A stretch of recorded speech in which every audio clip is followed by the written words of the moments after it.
Sendung wird Ihnen präsentiert von der Bank 1 Saar, die persönlichere Note.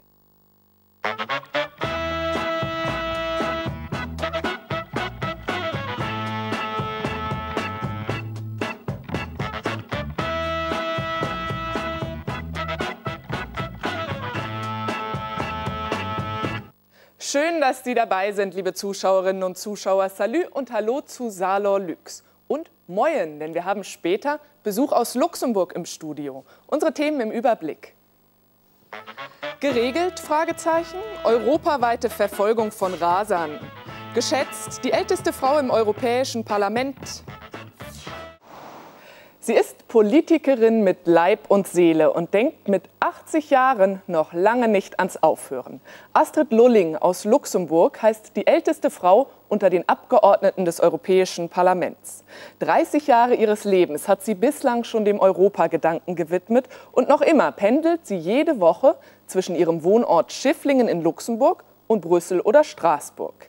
Die Politik nimmt fast den ganzen Zeitplan der umtriebigen und vor allem originellen Parlamentarierin ein. Wie geht das? Ich heiße Astrid Lulling.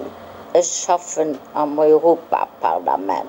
Zu Lützeburg, zu Brüssel und zu Straßburg. Sie ist immer in Bewegung. Ein Termin jagt geradezu den nächsten. Astrid Lulling ist 80 Jahre und kein bisschen leise. Das Europaparlament ist ihr Parkett und auf dem ist kaum jemand so bewandert wie die unermüdliche Luxemburgerin. Ihr Mandat als Europaabgeordnete geht vor allem. Das heißt, sie steht morgens früh auf und geht abends spät ins Bett und arbeitet eigentlich nur für ihr Mandat für das Europaparlament. Sonst macht sie nicht viel. Aber im Parlament, da macht sie eine ganze Menge. Als Quästorin ist Astrid Lulling mit Verwaltungs- und Finanzaufgaben betraut. Außerdem ist sie eine gewichtige Stimme im Ausschuss für Landwirtschaft und ländliche Entwicklung. Die Ampel, die wollen wir nicht. Abgeordnetenkollegen aus der Großregion kennen und schätzen die Luxemburgerin, auch über Parteigrenzen hinweg.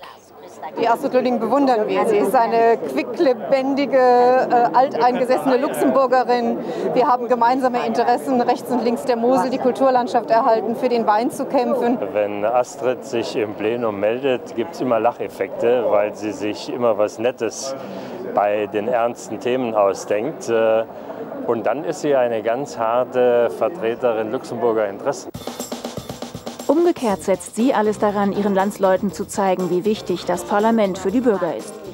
Jede Woche mietet Astrid Lulling deshalb ein Studio, lädt sich Gäste ein und informiert über aktuelle Themen des Europaparlaments. Lulling TV im Doc-Kanal guckt, der kennt die Sendung auch dauernd auf meiner Homepage www.astridlulling.lu gesehen alle Abstand. Die 10-minütige Sendung wird täglich in Doc TV, Luxemburgs offenem Kanal, ausgestrahlt. Geschafft, in der Anfangsphase sie durch ungerechtfertigte Hohenfähigkeit. Zwischendurch Blitzbesuch im Büro. Das teilt sich Astrid Lulling mit 3 männlichen Assistenten, die gerne mal über ihren extravaganten Modegeschmack lästern. Wenn ich jetzt in so einem schwarzen Anzug wäre, das ist ja nicht gut. Sie haben gesagt, es soll nicht schwarz sein.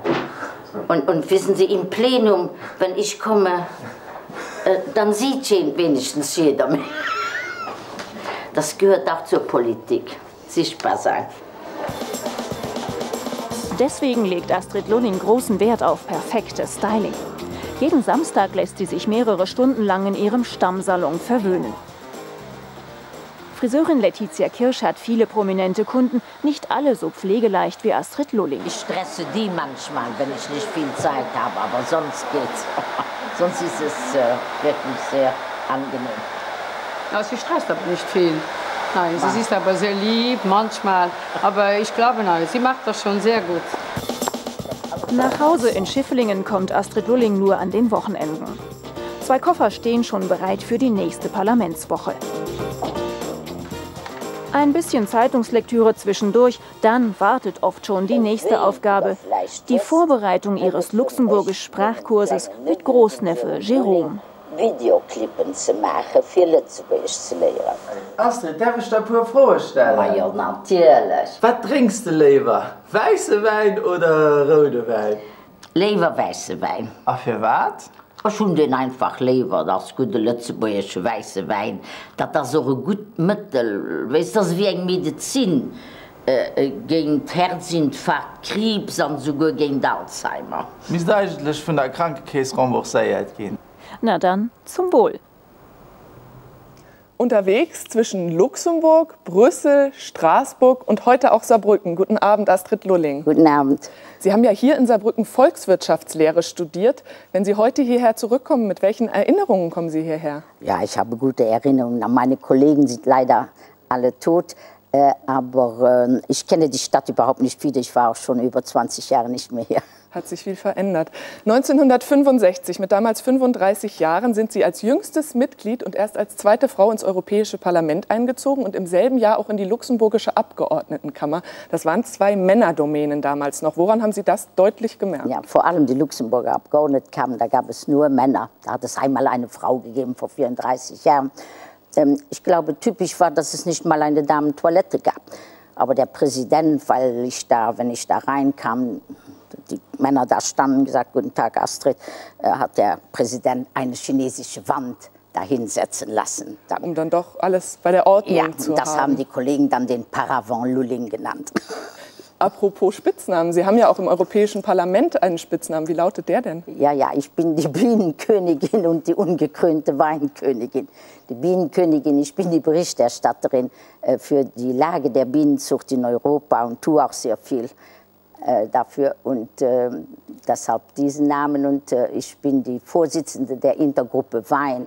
Ich kümmere mich viel um die Luxemburger Winzer, aber um die Winzer in ganz Europa.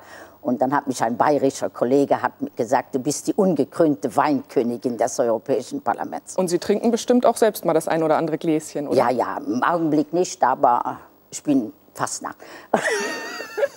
Ein anderes Thema, das Ihnen am Herzen liegt, ist das Luxemburgische. Da haben Sie mit Ihrem Großneffen zusammen dieses Lexikon herausgegeben. Ja. Weshalb liegt Ihnen die luxemburgische Sprache so sehr am Herzen? Ja, Sie wissen ja, wir sind sehr überfremdet in Luxemburg hier. Also am Tag sind wir schon in der Minderheit, nachts noch knapp in der Mehrheit. Es gibt in der Stadt Luxemburg, unserer Hauptstadt, nur noch 35% Luxemburger. Wir haben nun rund 150.000 Grenzgänger, darüber über 35.000, die aus Deutschland kommen. Und ich möchte, dass die auch die Sprache des Landes lernen. Und ich bin der Meinung, dass die Regierung nicht genug getan hat. Und deshalb habe ich mich mit meinem Großneffen zusammengetan, der Spezialist ist. Und wir tun also etwas, und ich auch als Europaabgeordnete, für die Integration der Nicht-Luxemburger in Luxemburg. Merken Sie das denn im Alltag, dass das Luxemburgische verschwindet? Also wenn ich einkaufen gehe, ich kann kein Brot mehr kaufen in Luxemburg, das heißt es Français. Wenn ich tanken gehe, sage ich bin auf Säule 3, Français, s'il vous plaît. Und deshalb bin ich der Meinung, die Leute, die bei uns arbeiten, die sollten sich auch Mühe geben, ein bisschen unsere Sprache zu lernen. Für die Deutschen ist das ja kein Problem. Im Juni, da feiern Sie Geburtstag, dieses Jahr den 81. Ja. Wie halten Sie sich bei so vielen Terminen und Aufgaben fit? Ja, wissen Sie, ich habe keinen Mann und keine Kinder.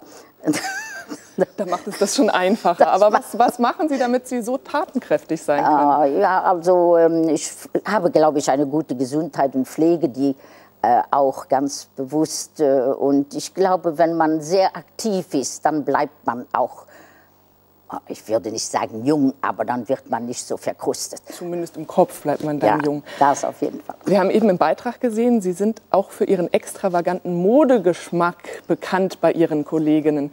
Worauf legen Sie Wert? Was sind die Stoffmuster und Farben, die Sie am liebsten mögen? Ja, ich mag sehr gerne schwarz, aber Sie wissen, in meinem Alter, die Konkurrenz ist groß und sie schläft nicht. Da muss man sich schon Mühe geben. Es kostet immer mehr Zeit und immer mehr Geld natürlich, um gut auszusehen. Und ich habe auch eine fantastische Stilistin in Straßburg, die ich jeden Monat besuche. Und die guckt alles, was ich anhabe, kommt von ihr. Und das ist auch fein und die Stoffe sind pflegeleicht. Das brauche ich ja, wenn ich andauernd unterwegs bin. So soll es sein. Frau Lulling, ich bedanke mich vielmals für den Besuch im Studio und Sie müssen noch nach Brüssel. Vielen Dank, dass Sie hier in Saarbrücken waren. Ja, danke schön, dass Sie auf mich zurückgekommen sind für dieses Porträt für die Großregion. Gerne.